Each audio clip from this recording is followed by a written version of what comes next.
Hello दोस्तों, मेरा नाम मोहम्मद शमशेर। दोस्तों, आज हम इस वीडियो में संभल में जो हादसा पेश आया, जो संभल में जो सिचुएशन अभी मौजूद है और संभल की जामा मस्जिद में जो सर्वे को लेके हाई कोर्ट ने जल्द फैसला दे दिया है और मुसलमानों के बारे में नहीं सुना। उन मुसलमानों से भी कोई राय को मशवरा इस तरह से नहीं लिया, बल्कि अपना एकता फैसला लेके वो जो है ऑर्डर दे दिया सर्वे का। तो उसी चीज़ को लेकर संभल में का जो प्रॉब्लम जो आज क्रिएट हुआ है, हाई कोर्ट ने कहा कि और ज़्यादा फैसला ना ले, बल्कि संभल में जो भी सर्वे हुआ है उसका रिपोर्ट आम ना करें, यानी कि लोगों तक ना फैला, बल्कि उसे एक बंद लिफाफे में बंद करके पेश किया जाए। कोर्ट ने इस तरह से ऑर्डर दिया है और वहाँ पे 5 लोगों का मौत हो गया है। अखिलेश बोला कि संभल का जो भाईचारा था उसे ख़त्म कर दिया गया है। इस तरह से बहुत ऐसी चीज़ है जो आज इस वीडियो में हम समझेंगे और देखेंगे। आज इस वीडियो जो हम देखेंगे वो अभिसार शर्मा का है।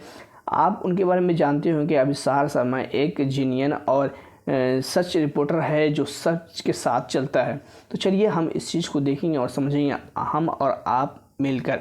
दोस्तों, आगे बढ़ने से पहले आपने हमारे चैनल को सब्सक्राइब नहीं है तो जल्दी से सब्सक्राइब कर ले और अपने छोटे भाई को सपोर्ट करें। चलिए मिलते हैं।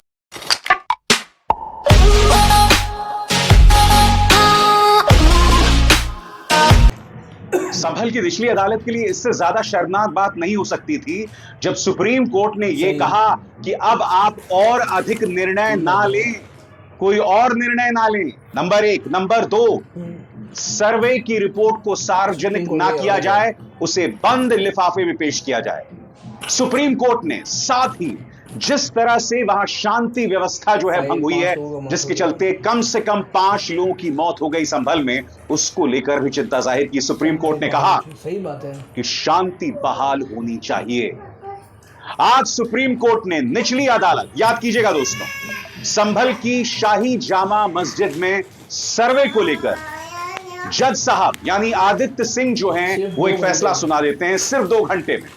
दिलचस्प बात यह है कि जब वो सर्वे का ये फैसला सुनाते हैं सिर्फ 2 घंटे में, तो दूसरा पक्ष वहां मौजूद ही नहीं होता है। सुप्रीम कोर्ट ने निचली अदालत के इस फैसले पर सवाल खड़े किए, मगर जिस तलखी की हम उम्मीद कर रहे थे, जिन सख्त शब्दों की हम उम्मीद कर रहे थे, वो नदारद थे, वो पूरी तरह से गायब थे। आज मैं सुप्रीम कोर्ट ने क्या कहा वो मैं आपको बतलाने वाला हूं, उसके लिए बस थोड़ा सा इंतजार कीजिए। मगर कुछ सवाल आपके सामने रखना चाहता हूं। 1991 सुप्रीम कोर्ट के सामने प्रार्थना स्थल अधिनियम 1991 यानी प्लेसेस ऑफ वर्शिप एक्ट 1991 की नजीर है, उसकी मिसाल है। याद कीजिएगा, जब राम मंदिर पर 5 जजों की खंडपीठ ने फैसला सुनाया था, तब इस प्लेसेस ऑफ वर्शिप एक्ट 1991 का जिक्र किया गया था और यह कहा गया था कि ये जो प्लेसेस ऑफ वर्शिप एक्ट 1991 है वो राम मंदिर या जो बाबरी मामला है उस पर लागू नहीं होता, मगर अन्य सभी धार्मिक स्थलों पर यह लागू होता है। मगर फिर उन 5 जजों में से एक पूर्व chief justice of India DY Chandrachud ज्ञान व्यापी मामले में अपना फैसला देते हुए कहते हैं और सर्वे की इजाजत दे देते हैं, प्लेसेस ऑफ वर्शिप एक्ट 1991 की अनदेखी करते हुए, उसकी धज्जियां उड़ाते हुए। तो आज जो सुप्रीम कोर्ट ने फैसला दिया है, एक बहुत ही विनम्र सवाल मैं माननीय chief justice of India Sanjeev Khanna से पूछना चाहूंगा। राइट। आपके सामने प्लेसेस ऑफ वर्शिप एक्ट 1991 की मिसाल है। कायदे से सुप्रीम कोर्ट को एक सीधा फैसला सुनाना चाहिए था और आप जानते हैं वो क्या है, मगर नहीं, वो यहां पर तालमेल बिठा रहे हैं, बैलेंस बिठा रहे हैं। और यह स्वाभाविक भी है क्योंकि आप जानते हैं कि संभल में हिंसा हो गई है, 5 लोगों की मौत हो गई है। आज भी जुमे की नमाज के आसपास वहां जबरदस्त तनाव था। तो मैं सुप्रीम कोर्ट की इस मजबूरी और इस धर्म संकट को समझ सकता हूं, मगर ये दोहरे मापदंड, इसकी तरफ कई लोगों का ध्यान जा रहा है। वो ये सवाल जरूर उठा रहे हैं क्योंकि देखिए होता क्या है, अभी 2 ही दिन पहले की बात है, सुप्रीम कोर्ट के सामने एक याचिका आती है और वो याचिका क्या है कि चुनाव जो है वो बैलेट पेपर से कराए जाएं, ईवीएम से ना कराए जाएं। सुप्रीम कोर्ट उस याचिका को खारिज कर देती है, ये ताना मारते हुए कि जब आप हार जाते हैं तब आपको ईवीएम की याद आती है, मगर जब आप जीत जाते हैं तब आपको ईवीएम गलत नहीं लगता। अब इस बयान पर गौर कीजिएगा दोस्तों, यह अपने आप में एक राजनीतिक बयान ज्यादा लगता है, क्योंकि आप जानते हैं इसी तरह के बयानात भारतीय जनता जामा पार्टी मस्जिद। देती है। खैर, मैं उस पर ज्यादा टिप्पणी नहीं करूंगा, मगर आज का जो मुद्दा है, आज का जो जरूरी मुद्दा है, वो है संभल शाही जामा मस्जिद वाला मामला। सुप्रीम कोर्ट ने तल्खी अपनाई है, निचली अदालत का जो फैसला था उससे असहमति जतलाई है। हालांकि सख्त शब्दों का इस्तेमाल उन्होंने नहीं किया है। फैसला क्या है दोस्तों, आपके स्क्रीन पर सबसे बड़ी बात, Supreme Court asked Sambhal court to defer hearing on Shahi Jama Masjid survey, यानी कि शाही जामा मस्जिद सर्वे की जो रिपोर्ट है उसे स्थगित कर दे और इस सर्वे को सार्वजनिक ना किया जाए। सरल शब्दों में आपके स्क्रीन पर सुप्रीम कोर्ट ने शुक्रवार को उत्तर प्रदेश के संभल में ट्रायल कोर्ट से कहा कि वो शाही जामा मस्जिद के सर्वेक्षण के अपने आदेश के बाद अब कोई और कार्रवाई ना करे, कोई और आदेश जारी नहीं करे। एक एक शब्द पर गौर कीजिएगा दोस्तों, जो सुप्रीम कोर्ट ने अपना आदेश जारी किया है। साथ ही कुछ देर बाद मैं आपको बतलाऊंगा कि संभल के अंदर हालात कितने तनावपूर्ण है। सबसे पहले अदालत में हुआ क्या, एक एक पंक्ति आपके स्क्रीन पर। संभल हिंसा मामले में सुप्रीम कोर्ट में सुनवाई हुई। सुप्रीम कोर्ट ने निचली अदालत को कोई भी निर्णय ना लेने का आदेश दिया। सुप्रीम कोर्ट ने साफ कहा कि शांति व्यवस्था कायम रहनी चाहिए और इलाके में प्रशासन शांति बहाल करे। सुप्रीम कोर्ट ने याचिकाकर्ता को हाईकोर्ट जाने का निर्देश दिया है। कोर्ट ने कहा कि इस मामले में निचली अदालत के आदेश पर कुछ आपत्तियां हैं, हाईकोर्ट की इजाजत के बिना कोई एक्शन ना हो। कोर्ट ने याचिकाकर्ता से यह भी पूछा कि आप हाईकोर्ट क्यों नहीं गए।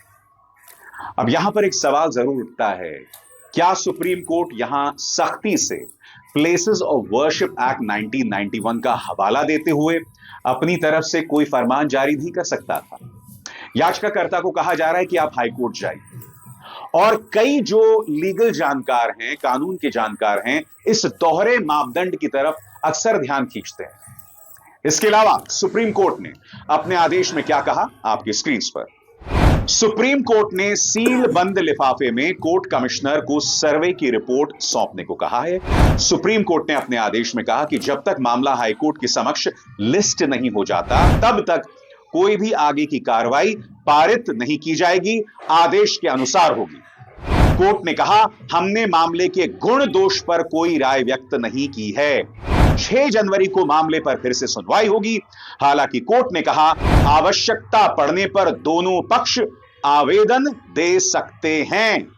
आज मैं उम्मीद कर रहा था कि निचली अदालत के जो जज थे, यानी आदित्य सिंह जी, जिन्होंने बहुत ही त्वरित अंदाज में सर्वे के आदेश दे दिए थे, और उसके बाद आप जानते हैं क्या माहौल था, किस तरह से एएसआई की टीम जा रही थी और जय श्री राम के नारे लग रहे थे।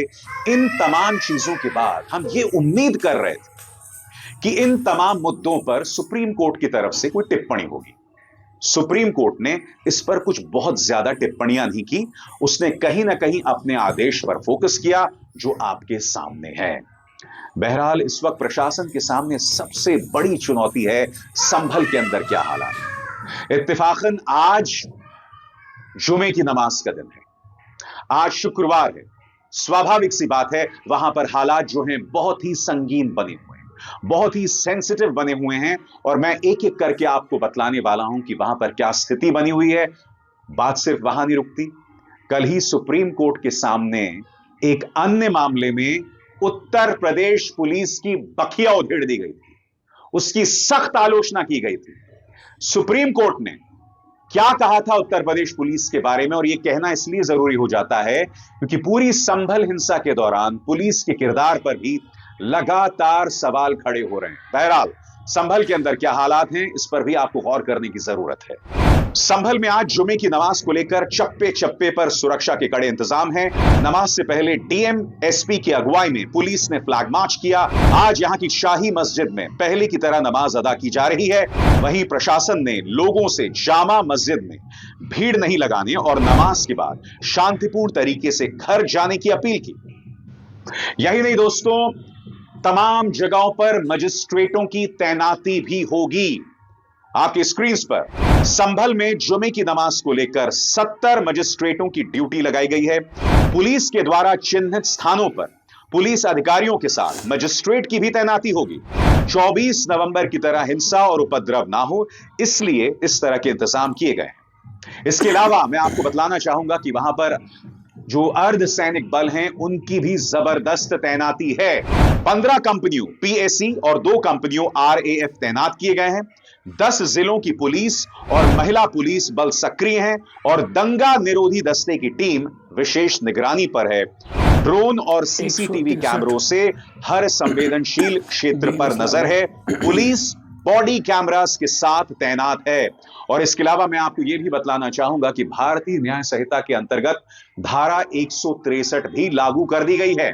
इलाके में धारा 163 बीएनएस लागू, 4 से अधिक लोगों के इकट्ठा होने पर पाबंदी, इंटरनेट सेवाएं अस्थायी रूप से बंद और जामा मस्जिद के बाहर नमाज की अनुमति नहीं, केवल मस्जिद के अंदर इबादत की अनुमति दी गई है।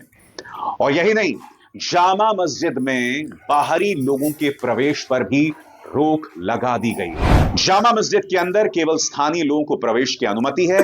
सभी दरवाजों पर मेटल डिटेक्टर और पुलिस कर्मी छतों पर तैनात हैं।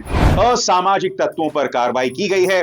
50 से अधिक संदिग्ध लोगों को हिरासत में लिया गया है। यही नहीं दोस्तों, मैं आपको यह भी बतलाना चाहूंगा कि हाल ही में जो हिंसा हुई थी उत्तर प्रदेश ने उसके भी जांच के आदेश दे दिए। मगर आज मैं मुख्यमंत्री आदित्यनाथ से एक सवाल पूछना चाहता हूं।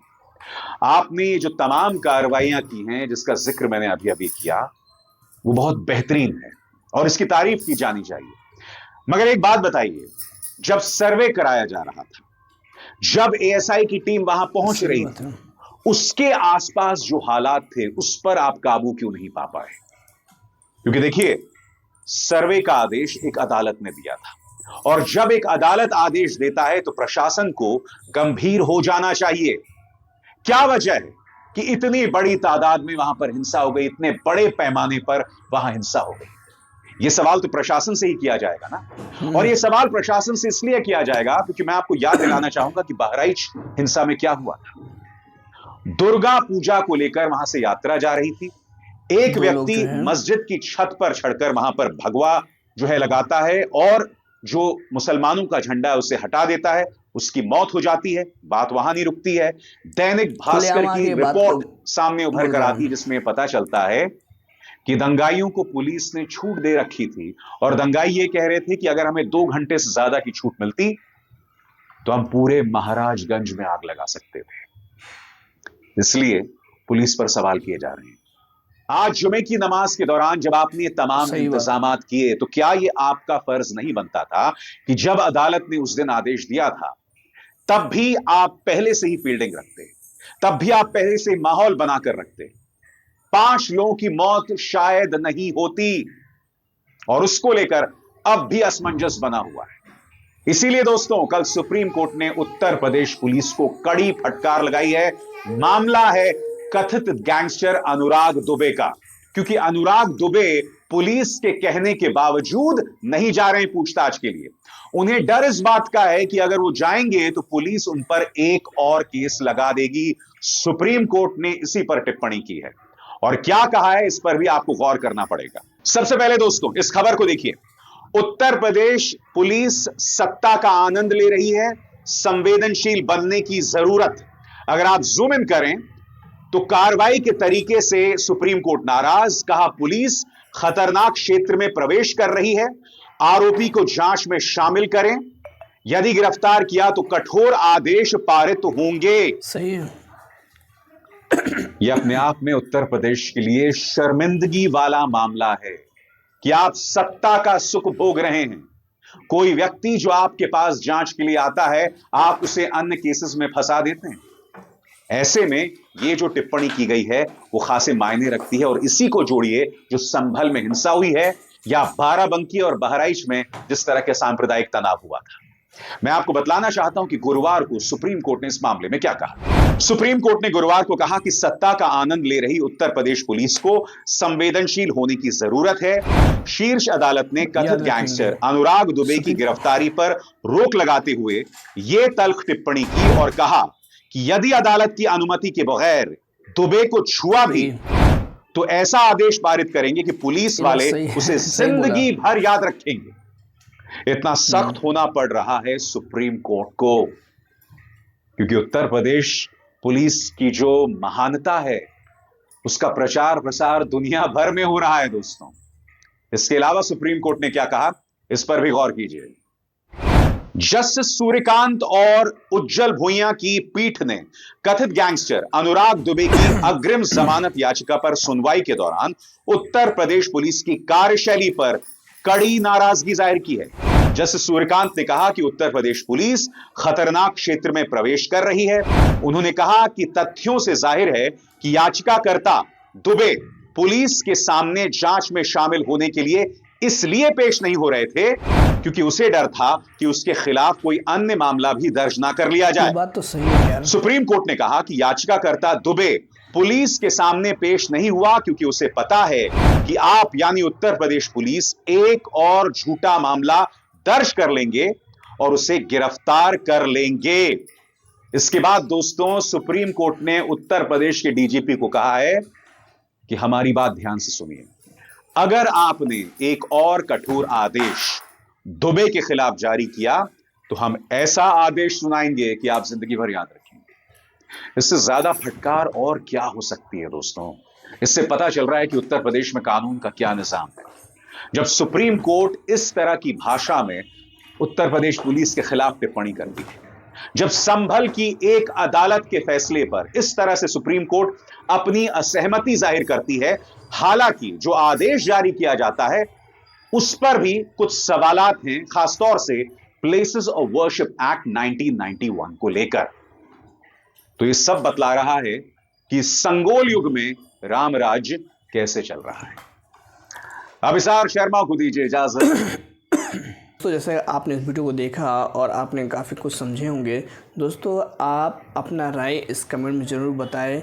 और आज आप देख लिए हैं कि क्या हाल है संभल में, और 5 लोगों का मौत हो गया है। लोगों को, बाहर के लोगों को मस्जिद में आने के लिए रोक लगाया गया है। और बताएं और इस वीडियो को शेयर करें और लोगों तक पहुंचाएं ताकि लोगों को मालूम पड़े कि आज सुप्रीम कोर्ट ने किस तरह से पुलिस को फटकारा और वहाँ के जो सर्वे हो रहा है उस सर्वे की रिपोर्ट को किस तरह से बोला कि आम लोगों तक पहुँचाना नहीं है, अभी उसको बंद लिफाफे में रखना है, नहीं कि अभी अपने तक रखना है। और वहाँ संभल में जो हादसा है, आज बहुत बुरा हादसा है। बस अल्लाह से दुआ करें कि जल्द से जल्द सब बेहतर हो जाए, सब अच्छा हो जाए पहले के जैसे, और हमारे हिंदू भाई और मुसलमान सब मिल के एक साथ जिस तरह से पहले थे उसी तरह रहे। किसी के बहकावे के चक्कर में आके आपस की भाईचारा को ख़त्म ना करें। चलिए मिलते हैं बाद में। अल्लाह हाफिज़।